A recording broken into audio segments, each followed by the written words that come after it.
अस्सलामुअलैकुम students, I do hope आप सब खैरियत से होंगे और अच्छी तरह से पढ़ाई भी कर रहे होंगे।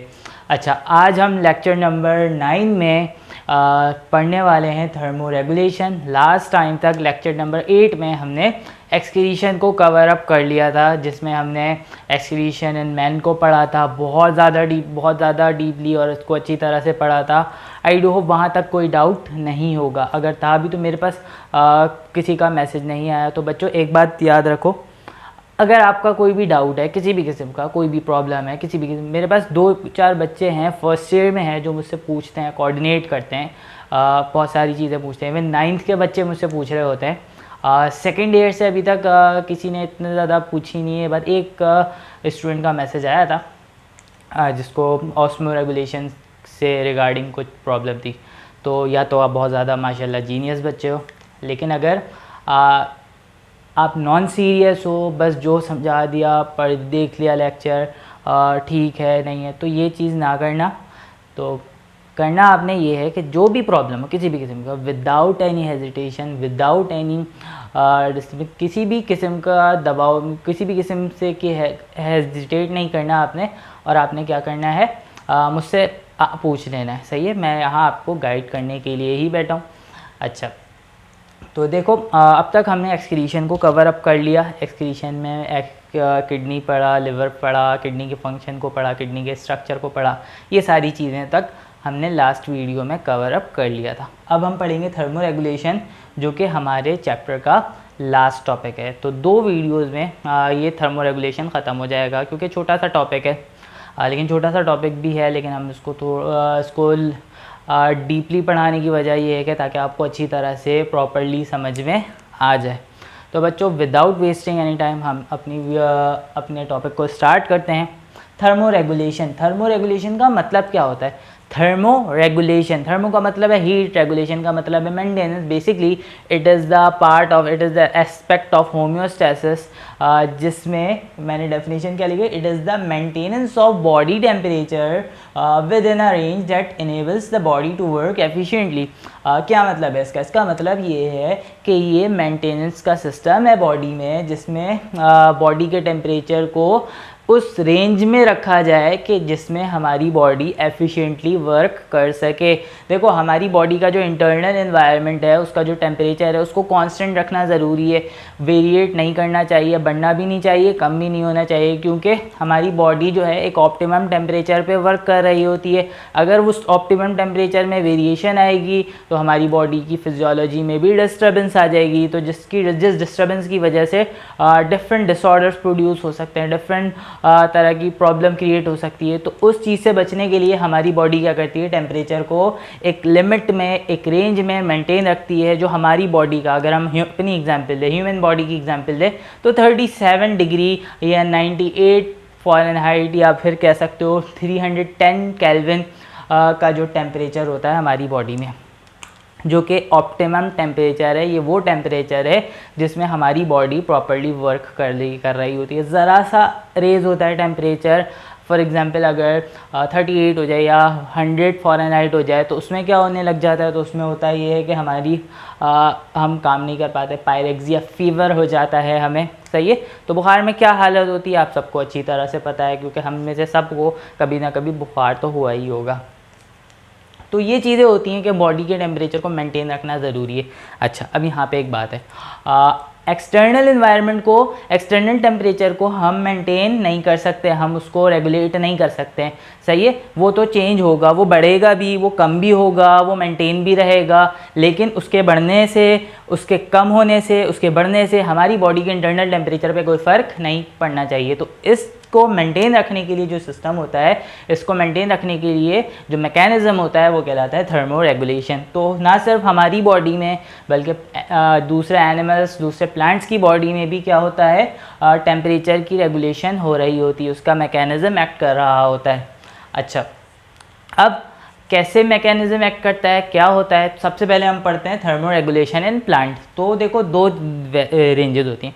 एक रेंज है जिसके ऊपर प्लांट के टेम्परेचर को होना चाहिए, प्लांट के इंटरनल टेम्परेचर को होना चाहिए। अब एक्सटर्नल टेम्परेचर या तो उस रेंज की लिमिट में रहेगा, बहुत अच्छी बात है, प्लांट के लिए वेल एंड गुड, प्लांट उस पर अपनी एक्टिविटी परफॉर्म करेगा। अगर ऊपर चला जाए, अगर नीचे चला जाए, तो प्लांट को इंटरनल बॉडी टेम्परेचर को चेंज नहीं होने देना। तो कैसे, दो एस्पेक्ट्स हो सकते हैं, या तो टेम्परेचर लो होगा या तो टेम्परेचर हाई होगा। इन दोनों ही टेम्परेचर में प्लांट को अपनी बॉडी के टेम्परेचर को मेंटेन करना ज़रूरी है। कैसे मेंटेन करेगा, सबसे पहले पढ़ते हैं लो टेम्परेचर में प्लांट कैसे मेंटेन करता है अपनी बॉडी के टेम्परेचर को। बच्चों, लो टेम्परेचर का मतलब है देयर लेस हीट एनर्जी, सही है। टेम्परेचर बेसिकली क्या है, temperature is a sensation of heat. Temperature कोई फिजिकल क्वांटिटी नहीं है, हीट सेंस हो रही है ज़्यादा, टेम्परेचर ज़्यादा है, हीट सेंस कम हो रही है, टेम्परेचर कम है। तो बेसिकली होता है temperature is a sensation of heat. ये फिजिक्स के चैप्टर 11 में पढ़ा होगा आपने। अच्छा, जब टेम्परेचर लो है उससे प्लांट को इम्पैक्ट क्या पड़ेगा। टेम्परेचर जब लो होगा तो एंजाइम की एक्टिविटी रिड्यूस हो जाएगी, बहुत सारे मेटाबॉलिज्म स्लो डाउन हो जाएंगे, और रिड्यूस होगा और कम होगा। तो उससे क्या होगा, अगर फॉर एग्जांपल 0 डिग्री पे चला जाए, ऐसे इतना लो हो जाए टेम्परेचर, तो क्या होगा, तो प्लांट के लिए होगा कि आइस फॉर्मेशन हो सकती है, फ्रीजिंग हो सकती है। अगर फ्रीजिंग टेम्परेचर आ गया, 0 डिग्री टेम्परेचर, 0 डिग्री पे वो टेम्परेचर चला गया, तो प्लांट के लिए ये खतरे की घंटी बज जाएगी। तो अब प्लांट क्या करेगा, प्लांट कुछ मैकेनिज्म कर रहा होता है। क्या कर रहा होता है, सबसे पहली चीज़, अनसैचुरेटेड फैटी एसिड की अपने सेल के अंदर, प्लांट सेल के अंदर अनसैचुरेटेड फैटी एसिड की कंसंट्रेशन को बढ़ा देता है। क्या कर देता है, अनसैचुरेटेड फैटी एसिड की, किसकी, अनसैचुरेटेड फैटी एसिड की, किसकी, अनसैचुरेटेड फैटी एसिड की कंसंट्रेशन को सेल के अंदर इंक्रीज कर देता है, जो टेम्परेचर को बर्दाश्त करता है और फ्रीज नहीं होता। सही है, पहली चीज़। दूसरी चीज़ ये कि प्लांट का जो सेल है वो सुपर कूल हो जाता है। डिफरेंट टाइप के हमारे पास प्लांट के पास का सब्सटेंस, एलिमेंट, मॉलिक्यूल्स रिलीज होते हैं। जैसे चैप्टर 3 में पढ़ेंगे हम, यही चीज़ चैप्टर 3 में भी अलग एस्पेक्ट से पढ़ेंगे। जो होता ये है कि प्लांट ने क्या किया, फ्रक्टांस को, फ्रक्टांस जो कि एक पॉलीमर है फ्रक्टोज का, बेसिकली वो क्या करता है, वो रिलीज़ कर देता है, जो कि टेम्परेचर को एक सर्टेन लिमिट तक बर्दाश्त करके रखता है। लोअर टेम्परेचर भी हो जाए, आइस फॉर्मेशन नहीं होने देता। अच्छा, अब एक और बात, टेम्परेचर अगर आइस, फॉर एग्जांपल अगर सेल में, साइटोसोल में आइस फॉर्मेशन हो जाएगी, फ्रीज़ हो जाएगा, क्योंकि साइटोसोल में तो 70 to 90% वाटर होता है। अगर वो फ्रीज़ हो जाएगा तो उससे क्या होगा, ट्रांसपोर्टेशन रुक जाएगी। जो चीज़ सेल के अंदर आ रही है वो कैसे आएगी अंदर, या जो चीज़ सेल से बाहर जा रही है वो कैसे जाएगी। तो प्लांट क्या करता है, प्लांट आइस फॉर्मेशन करता है, लेकिन सेल वॉल में करता है, और सेल मेम्ब्रेन के अंदर वाला, यानी जो प्लांट का प्रोटोप्लाज्म होता है, वो सुपर कूल हो जाता है, लेकिन फ्रीज नहीं होता। सही है।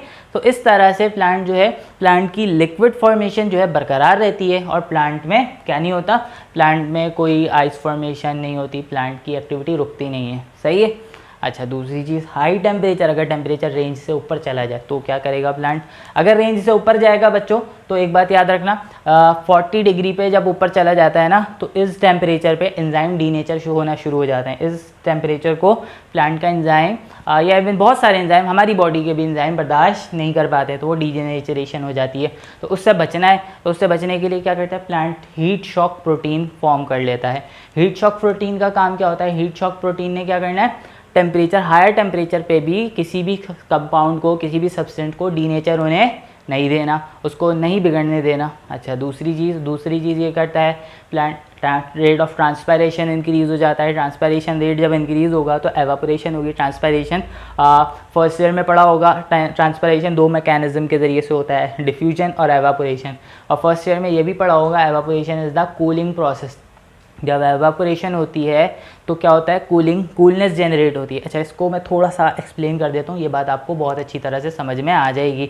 आपने केमिस्ट्री, फर्स्ट ईयर की केमिस्ट्री में काइनेटिक मॉलिक्यूलर थ्योरी पढ़ी होगी। काइनेटिक मॉलिक्यूलर थ्योरी में ये बात थी कि जो मॉलिक्यूल्स होते हैं उनकी अपनी अपनी काइनेटिक एनर्जी होती है, जिससे वो कंटिन्यूसली रैंडम डायरेक्शन में मूव कर रहे होंगे।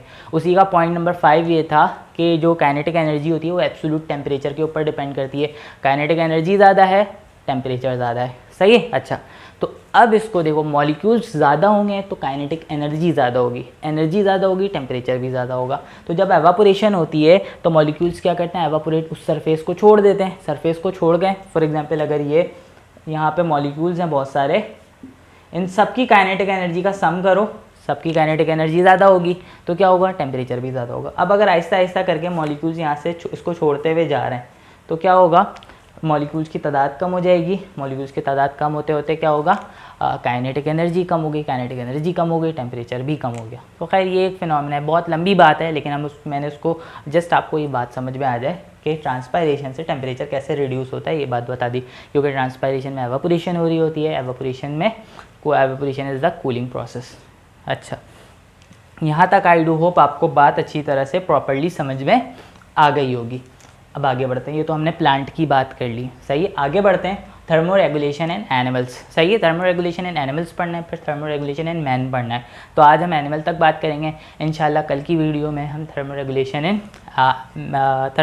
इन मैन पढ़ेंगे, या थर्मो रेगुलेशन इन मैमल्स भी जिसको कहते हैं, थर्मो रेगुलेशन इन मैन पढ़ेंगे। और फिर उसके बाद चैप्टर हमारा कंप्लीट होगा, हम इसके जो MCQs हैं वो सारी चीज़ें सॉल्व करेंगे। मैं यहीं पर बुक से आपको वो सारी चीज़ें सॉल्व करवा दूँगा। अच्छा, अब आगे बढ़ते हैं, thermo regulation in animals. Animal के लिए सोर्स ऑफ हीट क्या होता है, दो तरह के सोर्स है, एक्सटर्नल और इंटरनल। एक्सटर्नल सोर्स क्या है, जो सनलाइट है, लाइट आ रही है, लाइट एनर्जी कंटिन्यूसली हमारी स्किन से स्ट्राइक करती है। आपको पता है फर्स्ट लॉ ऑफ थर्मोडायनेमिक्स क्या है, first law of thermodynamics energy can neither be created not destroyed, can convert from one form to another form. तो जो लाइट एनर्जी आ रही है, लाइट एनर्जी आती है हमारी बॉडी से स्ट्राइक करती है, तो वो हीट की फॉर्म में रिलीज़ हो जाती है, सही है। हीट की फॉर्म में हीट में कन्वर्ट हो जाती है। ऐसा होता है ना, धूप में निकलो तो ज़्यादा गर्मी लगती है, सही है। तो होगा क्या, तो जब धूप आएगी तो गर्मी आपको जो वार्म सेंसेशन है वो ज़्यादा होगी।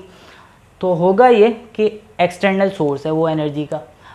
इंटरनली क्या होता है, हमारी बॉडी के अंदर जो मेटाबॉलिक रिएक्शंस हो रहे होते हैं, डिफरेंट रिएक्शंस हो रहे होते हैं, डिफरेंट ब्रेकडाउन हो रही होती है, डिफरेंट फॉर्मेशन हो रही होती है, जिसके नतीजे में हीट एनर्जी रिलीज़ होती है, एनर्जी रिलीज़ होती है। तो वो भी इंटरनल सोर्स है हमारी बॉडी में एनर्जी का, हमारी नहीं, सारे एनिमल्स की बॉडी में वो इंटरनल सोर्स है, सही है। अच्छा, अब ये तो बात हो गई thermal character of animals on the basis of heat, on the basis of energy, क्या क्या कैरेक्टरिस्टिक्स होते हैं एनिमल के।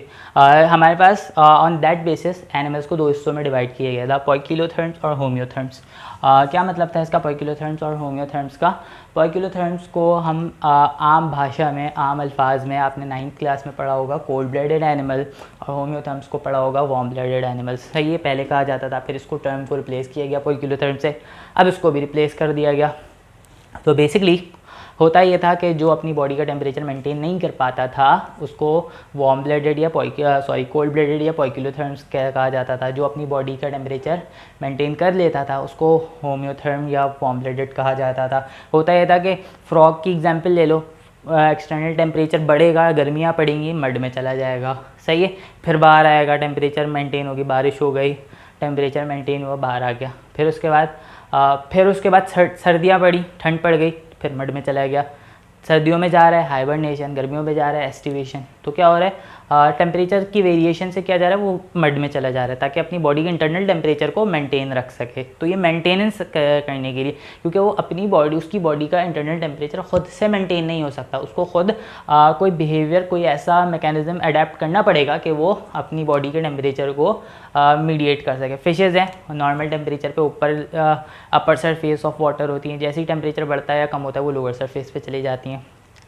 अच्छा, अब उसके बाद अब जो है, अब now after the certain observation ये पोइकिलोथर्म को रिप्लेस कर दिया गया एक्टोथर्म से और होम्योथर्म को एंडोथर्म से। पोइकिलोथर्म को एक्टोथर्म से, होम्योथर्म को एंडोथर्म से, क्योंकि एक्टोथर्म बाहर से हीट एनर्जी अब्जॉर्ब कर लेते हैं, क्योंकि बाहर वे एनर्जी चेंज होगी, एनर्जी बढ़ेगी या कम होगी, उनकी बॉडी का टेम्परेचर भी कम या बढ़ेगा, तो उसका मतलब है वो बाहर से हीट एनर्जी को अब्जॉर्ब कर रही है उसकी बॉडी, तो वो एक्टोथर्म है, सही है। अच्छा, एंडोथर्म अपनी बॉडी की हीट को खुद जनरेट करते हैं बाहर। अगर टेम्परेचर कम है या टेम्परेचर ज़्यादा है तो उनकी बॉडी उस हिसाब से अपनी बॉडी के टेम्परेचर को, इंटरनल टेम्परेचर को मेंटेन कर रही होती है। तो ये एंडोथर्म है, यानी अपनी हीट खुद जनरेट करते हैं। समझ में आ रही बात। कुछ ऐसे एनिमल्स भी होते हैं जो हेट्रोथर्म्स होते हैं। हेट्रोथर्म्स का मतलब क्या है बच्चों, हेट्रोथर्म्स का मतलब ये है कि ये वेरिएबल टेम्परेचर पर सर्वाइव कर सकते हैं, मतलब इनकी बॉडी का टेम्परेचर चेंज हो सकता है, सही है। फॉर एग्जांपल हमारी बॉडी का टेम्परेचर 37 है, 37 से ऊपर जाए नीचे जाए हमारे लिए बर्दाश्त के काबिल नहीं है। कुछ एनिमल्स ऐसे भी हैं जिनकी बॉडी का टेम्परेचर वेरिएबल होता है, 40 भी है, 30 भी है, 60, डिफरेंट टेम्परेचर पे उनकी बॉडी वर्क कर सकती है, सही है। आई डू होप यहाँ तक बात समझ में आ गई होगी, यहाँ तक कोई कन्फ्यूजन नहीं होगी, सही है। अगर है तो वीडियो दोबारा देख लेना। Mean of thermo regulation in animals, क्या किस तरह से थर्मो रेगुलेशन, अब तो हमने ये देख लिया कि भाई थर्मल कैरेक्टर क्या है, उस बिहाफ पे कितने टाइप्स के एनिमल है, किस तरह के एनिमल्स है, ये सारी चीज़ें हमने यहाँ देख ली। अब देखते हैं कि क्या क्या मीन है, बिहेवियरल रेगुलेशन क्या है और फिजियोलॉजिकल रेगुलेशन क्या है।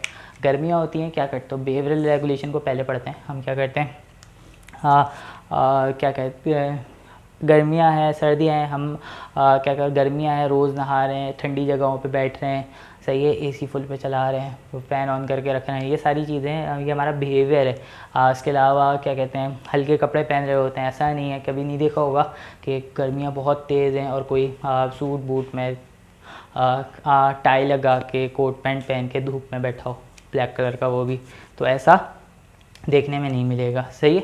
हाँ, अगर उसका दिमागी संतुलन थोड़ा ख़राब होगा तो ऐसे लोग ज़रूर शायद आपको देखने में आ जाए, लेकिन ऐसा कभी भी आप नहीं देखोगे कि गर्मियों में शदीद 40 डिग्री के टेम्परेचर में एक बंदा धूप में बैठा है ब्लैक कोट पैंट पहन के टाई लगाकर। अच्छा, एनीवेज, और सर्दियों में हमारा मैकेनिज़्म क्या हो रहा होता है, ब्लैंकेट ले लेते, ब्लैंकेट लेके सोते हैं। इवन कराची में टेम्परेचर 20 डिग्री भी चला जाता है, 2-2 जैकेट पहन के लोग घूम रहे होते हैं, तो ये चीज़ें होती हैं, सही है। और ये चीज़ें कॉमन है, ये बिहेवियरल मैकेनिज़्म है, सही है। और भी बहुत सारी चीज़ें हैं, लेकिन जस्ट लाइक के गर्म कपड़े पहनना, आग को तापना, हमारी बॉडी में बिहेवियर, हाथ को रब करना, सर्दियों में हीट जनरेट करना डिफरेंट मैकेनिज़्म के ज़रिए, ये सब क्या है, बिहेवियरल मैकेनिज़्म है, सही है। फिजियोलॉजिकल मैकेनिज़्म क्या है, फिजियोलॉजिकल रेगुलेशन क्या है बच्चों, फिजियोलॉजिकल रेगुलेशन हमारी बॉडी के इंटरनली अगर कोई मैकेनिज़्म चल रहा हो जिससे हमारी बॉडी के टेम्परेचर को मेंटेन किया जाए, वो क्या है, फिजियोलॉजिकल मैकेनिज़्म है। जैसे फॉर एग्ज़ाम्पल होता ये है कि जैसे ब्लड का फ़्लो बढ़ जाना बॉडी में, हम पढ़ेंगे इन सारी चीज़ों को। सर्दियाँ होती हैं, यूरिनेशन बार बार फील हो रही होती है, हर थोड़ी थोड़ी देर में उठ के वॉशरूम जा रहे हैं, तो ये जो है यूरिनेशन ज़्यादा फील हो रही होती है, तो ये सारी चीज़ें जो है ना उस पर सर्दियों में टेम्परेचर रेगुलेट करने के लिए होती है, हमारी बॉडी खुद ब खुद मेंटेन कर रही होती है। इसके अलावा गर्मियाँ हैं, प्यास ज़्यादा लग रही है, स्वेटिंग हो रही है, स्वेटिंग में क्या होगा, एवापोरेशन हो गया, एवापोरेशन होगी, कूलनेस जनरेट होगी, सही है। ये सारी क्या है, फिजियोलॉजिकल मैकेनिज़्म है जिसके ज़रिए से हमारी बॉडी अपने आप को, अपने टेम्परेचर को मेंटेन कर रही होती है, सही है बच्चों। यहाँ तक हम अपनी बात को एंड करते हैं। आई डू होप यहाँ तक की वीडियो, यहाँ तक की बात आपको अच्छी तरह से समझ में आ गई होगी। अगर नहीं आई तो एक बार फिर से देख लो, समझ में आ ही जाएगी, सही है। मैंने बहुत आसान अल्फाज में, आसान भाषा में, आसान अल्फाज में, ईजी वर्ड्स में, सही है, आपको बताने की कोशिश की है, सही है। तो अब करना है ये कि एक बार बुक को ज़रूर खोल कर देख लेना, सही है। बुक को बहुत से, शायद कोई ऐसे भी स्टूडेंट हो जिन्होंने बुक ही नहीं ली है अभी तक, तो काइंडली थोड़ी सी मेहरबानी कर लो और बुक ले लो, सही है। बुक को देख लेना, बुक को खोल लेना, उसको पढ़ लेना एक बार। लेक्चर अगर आप नहीं लिखते तो बच्चों लिखा करो उसको, सही है। बहुत सारे पॉइंट्स ऐसे भी होते हैं जो हो सकता है बुक में ना हो, मैंने बता दिए, वो फिर मिस हो गए, हो सकता है। क्योंकि देखो, मेरा यहाँ जो लेक्चर तैयार होता है ना, वो आपकी बुक, आपके पास पेपर और जो मेरी अपनी नॉलेज है थोड़ी बहुत, उन सब से मिलाकर लेक्चर पूरा तैयार किया जाता है। उसके बाद में यहाँ पर आपको डिलीवर कर दूँ। जब हमारी फिज़िकल क्लासेस भी होंगी तब भी ऐसा ही होगा, सही है। तो आप उसको नोट ज़रूर किया करो लेक्चर को, क्योंकि ये आपका फ़ायदा, आप आगे जाओगे, आपको ख़ुद अंदाज़ा होगा कि भाई आप जब पेपर करने बैठोगे तो आपको चीज़ें याद रहेंगी। लेक्चर आपके पास लिखा है, आप उसको एक बार पढ़ लोगे, आपको पूरी चीज़ें खुद ब खुद समझ में आ जाएंगी, सही है। तो बुक एक बार पढ़ो, लेक्चर को पढ़ो, आपकी तैयारी इंशाल्लाह बहुत अच्छी हो जाएगी, सही है। तो अभी हम वीडियो को यहीं पर एंड करते हैं। अब इंशाल्लाह लेक्चर नंबर 10 में हम आगे इस चैप्टर की लास्ट टॉपिक को डिस्कस करेंगे और इस चैप्टर को वाइंड अप करेंगे, ठीक है बच्चों। अब पढ़ ज़रूर लेना और इंशाल्लाह नेक्स्ट वीडियो में हमारी अगले टॉपिक के साथ मुलाकात होगी। ये इसको ख़त्म करेंगे, इसके MCQ सॉल्व करेंगे नेक्स्ट वीडियो में, ठीक है बच्चों। अब इंशाल्लाह उसके बाद चैप्टर नंबर 3 स्टार्ट करेंगे, कंट्रोल एंड कोऑर्डिनेशन को। जब तक के लिए अल्लाह हाफ़िज़, थैंक यू सो मच।